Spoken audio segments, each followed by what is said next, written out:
Hello ComixFam. In today's video, we dive straight into round 2 of DC K.O.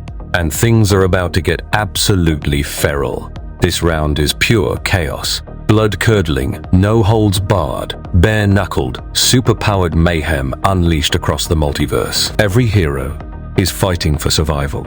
Every villain is out for domination. And the arena shows no mercy. So without wasting another second, smash that subscribe button into oblivion. Gear up, brace your spine, and let's knock the living hell out of this event. Let round 2 begin. Chapter 1. Super Friends Meet Up.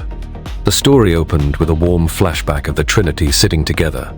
Clark complained about Mongol choosing their gladiator outfits, and Diana teased Bruce for flexing in a loincloth. Bruce tried defending himself, joking he looked good in leather. Tim had given Bruce an idea of an indoor game. Guess what each person would be if they couldn't be heroes? They all decided to play. Clark went first, saying Diana would be a tour guide for national parks and historic sites, showing people beauty and humility. Diana accepted it. She told Bruce he'd be a doctor, a bat doctor, she joked, making Bruce joke that Tim was fired. Bruce then said Clark would be president. Clark didn't believe it, saying he didn't have that in him. Chapter 2. DC K.O. Round 2 begins. The scene shifted to the present, on a desolate realm carved into existence by Darkseid, the graveyard of old gods. 32 champions who survived the first gauntlet arrived with no rest. The Heart of Apocalypse announced the second challenge.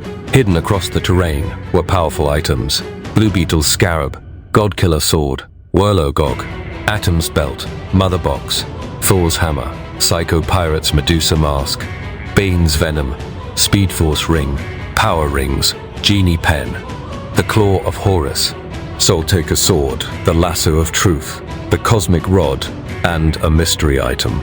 Each contestant had to get an item. At the end of this round, the ones who had an item would survive, and the others would die. Only 16 out of 32 warriors would survive. The Heart of Apocalypse screamed, "Follow the example of Darkseid and you shall be rewarded." The challenge began. Everyone scattered. Hawkman sensed the Claw of Horus.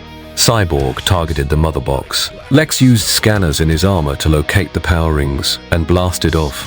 Clark chased him, determined not to let Lex win. Along the way, he tried slowing other villains too.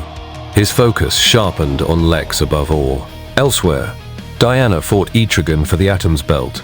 She smashed him away and searched the ground, only to be confronted by Giganta, who declared there was room for only one big girl. Before she could finish, lightning cracked overhead. Joker appeared behind her wearing the Atom's Belt. He had grown 10 times that of Giganta's size, and asked if anyone had any last words. Giganta yelled that they were on the same side.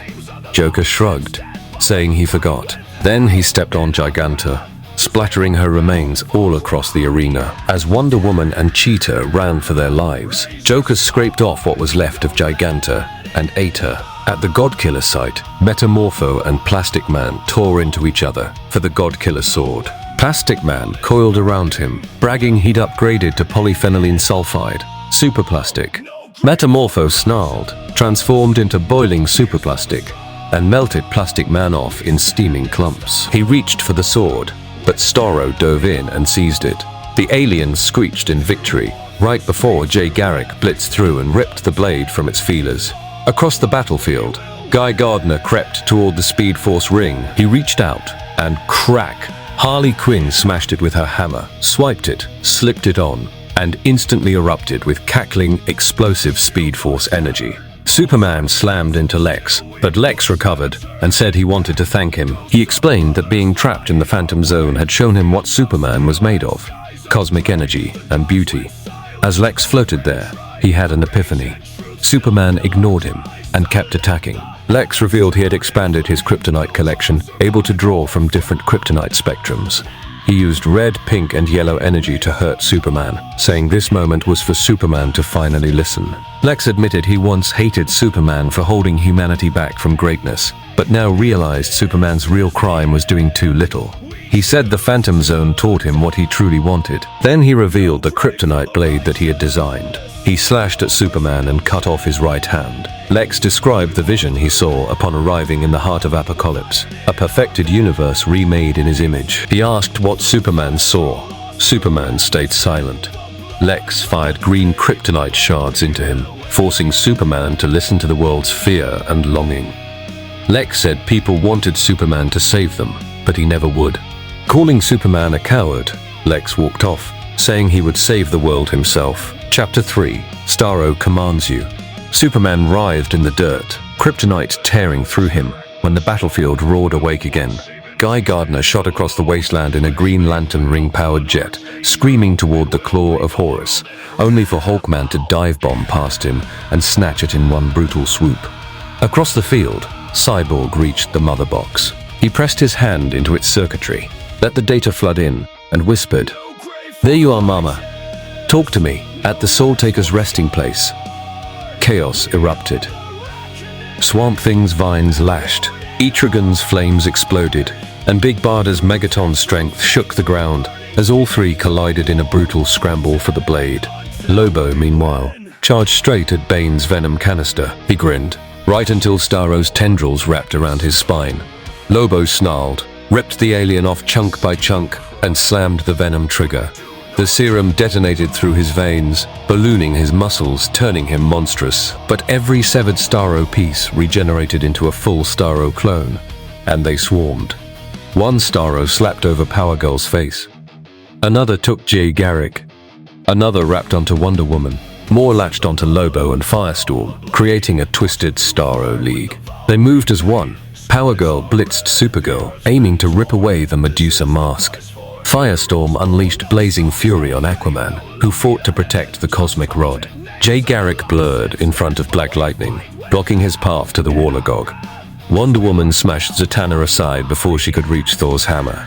But Zatanna wasn't done. Sprawled on the ground, she cast a desperate whisper spell straight into Diana's mind. "Wonder Woman, right by your side. Listen to my voice."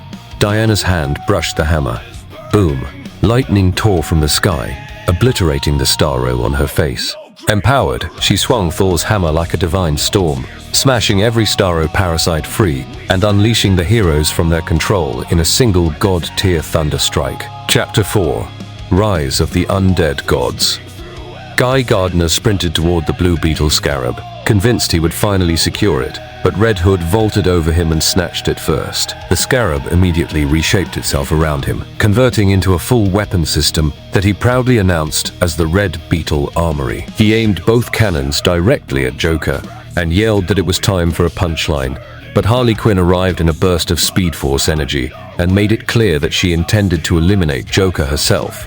Joker simply smiled, delighted that they were fighting over him, and he tapped the atom belt to vanish before either of them could land a hit. Across the battlefield, Big Barda collapsed and screamed, as an intense pain tore through her skull, worse than anything she remembered from Apocalypse. Joker had shrunk down to a microscopic size and was wreaking havoc inside her head.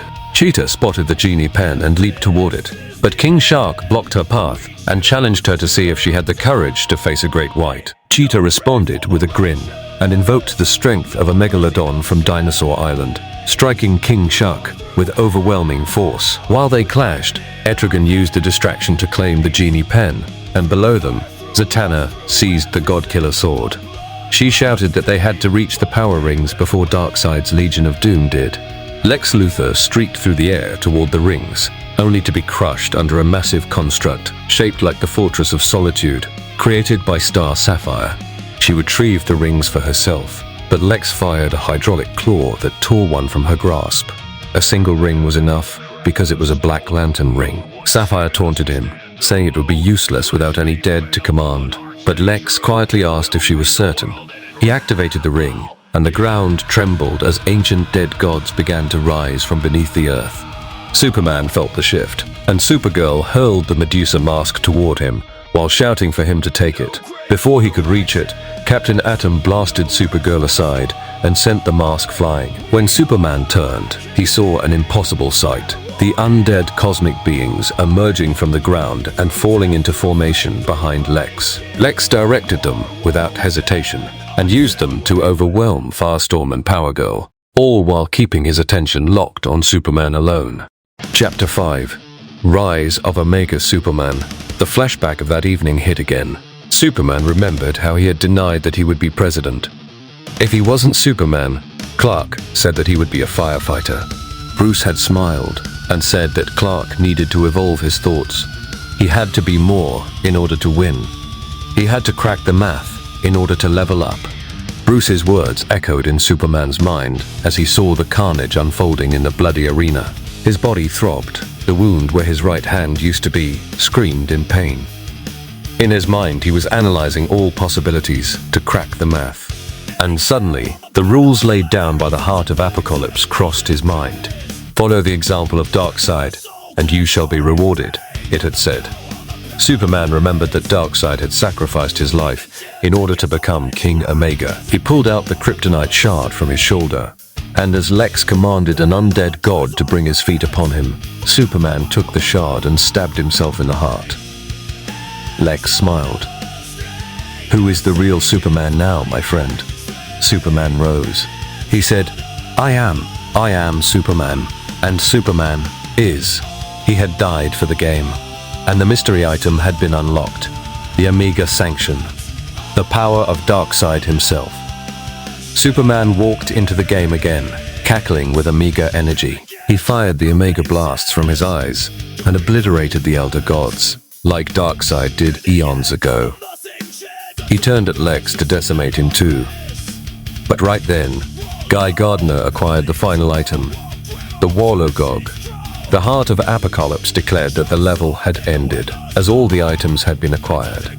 The Heart immediately destroyed all the contestants who did not have any artifacts.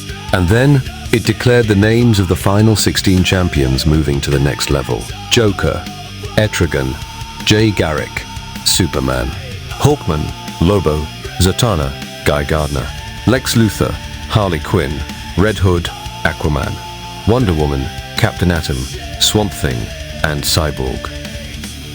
But the game wasn't only played in the arena, it was being played outside the tournament as well. Chapter 6. Booster Gold. The Wild Card. At the Watchtower, Time Trapper and others observed the tournament, noting that the fire pits burned with Omega energy and the champions were getting closer to the center. They believed a new King Omega might soon emerge. Time Trapper said there was still hope as long as they maintained the time barrier against Darkseid, but Booster Gold disagreed. Booster claimed Time Trapper had grown soft from spending too much time with the Kryptonian, and insisted they already had a King Omega himself.